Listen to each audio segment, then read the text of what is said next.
What's going on, guys? Mike here, and today we're going to be looking at NFL legends' first game of their NFL careers and compare it to their final game in their NFL careers. I personally found it very exciting to watch an NFL legend in their very first game because it's before they truly became dominant, but in some cases they just came right out of the gates as a dominant player. And of course in their final games where their superhuman powers were sapped and they were no longer the players that they once were. Now, before we get to the content, guys, NFL YouTube has been kind of weird lately, so make sure you leave a like and subscribe. And even if you are subscribed, some of you guys might not get my notifications, so turn on my notifications to make sure you are alerted every time I post a new video. On top of that, Madden 21 is right around the corner, and I will be live streaming on Twitch, and my Twitch is in the description down below. It's twitch.tv/FlightMike. Finally, I post like 3 TikToks every single day. They all pertain to NFL history and NFL rankings, and I'm sure you guys will love them. My TikTok is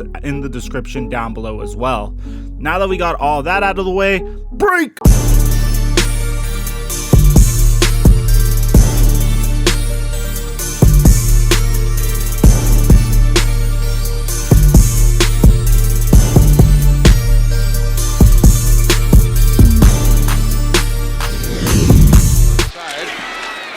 Dickerson picks up where he left off. It's the bye-bye Blues. It's over. The 1983 draft was one of the most exciting drafts in NFL history and would feature a ton of NFL legends. The first overall pick was already set in stone, as this year's draft saw a transcendent quarterback from Stanford of the likes that we have never seen, and his name was John Elway.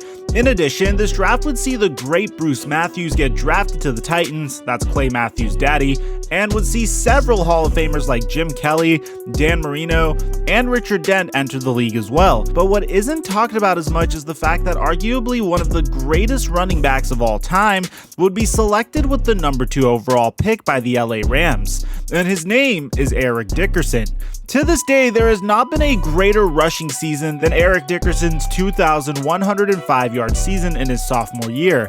But what doesn't get talked about as often as it should is the fact that Dickerson's first season in the NFL saw him rush for 1,808 yards in an entire season. For comparison, Saquon Barkley rushed for 1,307 yards in his rookie season, Ezekiel Elliott rushed for 1,631 yards in his rookie season, and Christian McCaffrey rushed for 435 yards in his rookie season. In his debut, Dickerson would have 31 rushing attempts for 91 yards versus the New York Giants. Dickerson would average 4.6 yards per carry and 7.9 yards per reception, putting up a combined 20 touchdowns from scrimmage for the LA Rams in his rookie season. Now, Eric Dickerson would ultimately have a contract dispute with the LA Rams during the 1987 NFL season and would eventually get traded to the Colts despite putting up a 1,800-yard rushing season the year prior. About that time, Coach Meyer called, and he said, "Eric, would you like to play for the Colts?" I said, "Sure, Coach."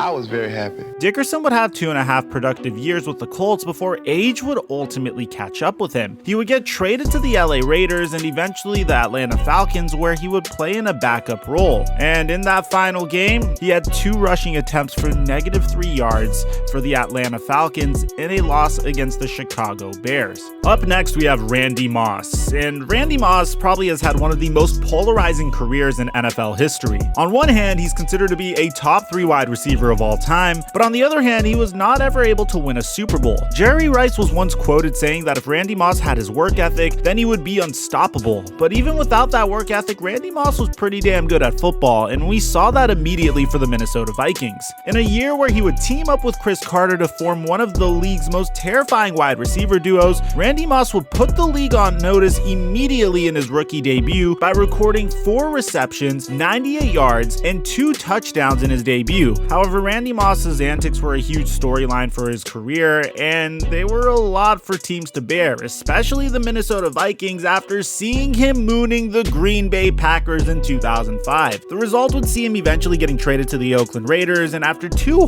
horrific years in Oakland, Moss would get traded to the New England Patriots and would be part of one of the most dominant offenses in NFL history. Brady with time, going back again to Moss. Touchdown, Patriots!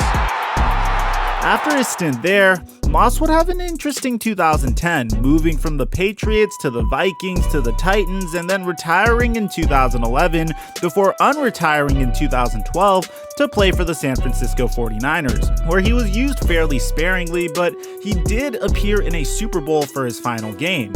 In his last game, Moss had 2 receptions for 41 yards on 5 targets in a Super Bowl loss to the Baltimore Ravens. He would never win a Super Bowl throughout his career, but is still considered to be one of the best wide receivers of all time. Let me know in the comment section where you rank Randy Moss on the all-time wide receiver list and who you have above him. Up next, we have LaDainian Tomlinson, who was dominant from his rookie season for the San Diego Chargers after being selected with the number 5 overall pick in the 2001 NFL Draft. LT would put up one of the greatest debuts for a halfback in NFL history, rushing for 113 yards on 36 carries and 2 touchdowns in a 30-3 rout over the Washington football team in his NFL debut.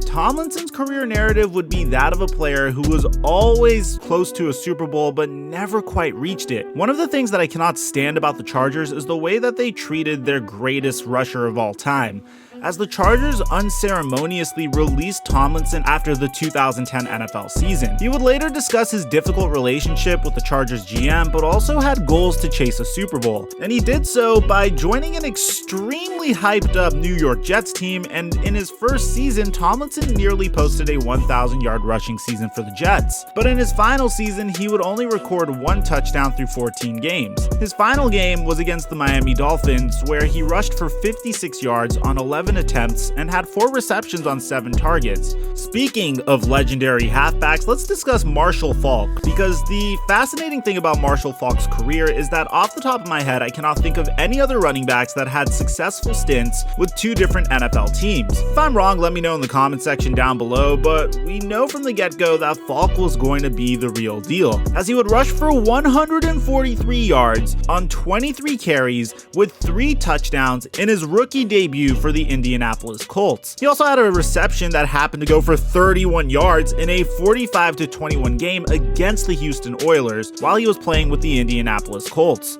Now, after holding out for a contract in the summer of 1999, Faulk would eventually get traded to the St. Louis Rams, and I don't think there's ever been a greater case of being in the right place at the right time, because not only would Faulk get paid a guaranteed $9.6 million on a 7-year, $45 million contract, but he would be featured on the greatest show on turf. Faulk would go on to rush for 1,381 yards and posted a career-high 5.5 yards per carry while he was with the Rams during his first season. The Rams would make the Super Bowl, and Faulk would become the ultimate X factor in the big game, recording 5 receptions for 90 yards and resulting in a Super Bowl victory.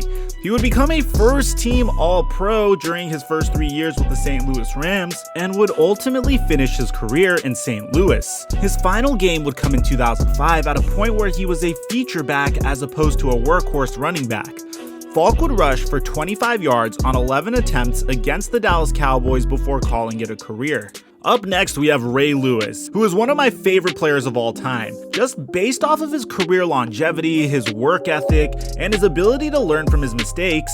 If you don't know what I'm talking about, take a look at the murder mystery we did on him a few weeks back. Ray Lewis was drafted with the 26th pick in the 1996 NFL Draft by the only team he would ever play for in his entire career, the Baltimore Ravens. And in his first game, he would immediately make an impact by recording an interception versus the Oakland Raiders, where the Baltimore Ravens would win 19-14. Lewis would go on to have an absolutely remarkable career filled with off-the-field turbulence, Super Bowl rings, a Madden cover, and a reputation for being one of the hardest-hitting linebackers of all time. Ray Lewis would announce at the beginning of the 2013 NFL wildcard that he would retire at the end of the playoff run, and the Ravens would make a truly inspirational run to the Super Bowl. In his final game of his career, Ray Lewis would record 7 combined tackles against the San Francisco 49ers and would be a key member of a goal line stand to win the Lombardi Trophy, before finally riding off into the sunset as one of the greatest linebackers of all time. A new era begins today in Indy, and it begins with that man. Peyton Manning takes the next step to the professional Now, level. this list wouldn't be complete without Peyton Manning, and that's because Peyton Manning was the ultimate prototype at quarterback and one of the most exciting prospects in NFL history. Coming into the league, scouts loved him for his work ethic, his throwing mechanics, and his incredible football IQ. The Indianapolis Colts also took a huge risk on him by selecting Peyton Manning over Ryan Leaf in the NFL draft. Now, I know that could sound like a funny statement, but looking back, Ryan Leaf was a player who was considered to have significantly more potential. So you already know that his first NFL game was going to be highly anticipated. How do you make a generational #1 overall pick's first game even more exciting? Well, you put him in a game where he must carry a below average team against a future Hall of Fame quarterback. So in his very first game, at the young age of 22, a young Peyton Manning had to face against Dan Marino and the Miami Dolphins. And the results were kind of a mixed bag. In a game that saw Peyton Manning make many rookie mistakes, we saw the potential that Peyton Manning showed off in college that ultimately drove Bill Polian and the Colts to draft Manning with the #1 overall pick. Peyton would throw for 302 yards and 1 touchdown, but he would also throw 3 interceptions and get sacked 4 times in a game that saw the Miami Dolphins beat the Indianapolis Colts 15-24. Peyton would go on to rewrite the NFL record books for the Indianapolis Colts for the next 12 years, and honestly, I have to give props to Bill Polian and the Indianapolis Colts, because Peyton Manning is exactly what happens when a well-run organization meets a generational, once-in-a-lifetime talent. Bill Polian did a masterful job constructing a remarkable offensive line and an offense around Peyton Manning, but he also did an incredible job getting Manning the proper coaching. The reason I had to stop and mention this is because after missing 2011 with neck surgery, the Colts would once again wind up with the #1 overall pick in an NFL draft that saw a generational, once-in-a-lifetime quarterback, and would opt to move on from both Peyton Manning and Bill Polian, and would go on to draft Andrew Luck, who is an example of what happens when a poorly run organization meets a generational, once-in-a-lifetime talent. To this day, as a NFL fan, I wonder what would have happened if the Colts stuck with Manning for 1 more year before they transitioned to Luck, and if they didn't fire Bill Polian for their terrible GM Ryan Grigson, but that's a different video for a different day. Manning would move on to the Denver Broncos in 2012 and was the captain of one of the greatest offenses in NFL history. By the time he was in his final season, however, it was clear that he no longer possessed the arm strength to make the throws that he was able to make in his prime. So towards the end of his career, the Broncos would depend on the run game and a suffocating defense that featured Von Miller, Chris Harris, and TJ Ward to make a run at the Super Bowl. Peyton's final game would be in the Super Bowl against the Carolina Panthers against the NFL MVP Cam Newton, in a game that saw Peyton Manning complete 13 of 23 of his passes, throw for no touchdowns and 1 interception. Manning would ride off into the sunset with his second Super Bowl victory. Now, I have to stop this list before it gets too long, but I could go on and on about NFL legends' first games versus their last games, and if you guys enjoy this video, leave a like and comment any other legends that you would like me to compare their first game versus their last game, and we could do a part 2 to this video. But of course, if it doesn't get that many likes, I'll assume that this should be a standalone episode and we should move on from this concept altogether. Aside from that, make sure to subscribe and turn on my notifications and to follow me on Twitch.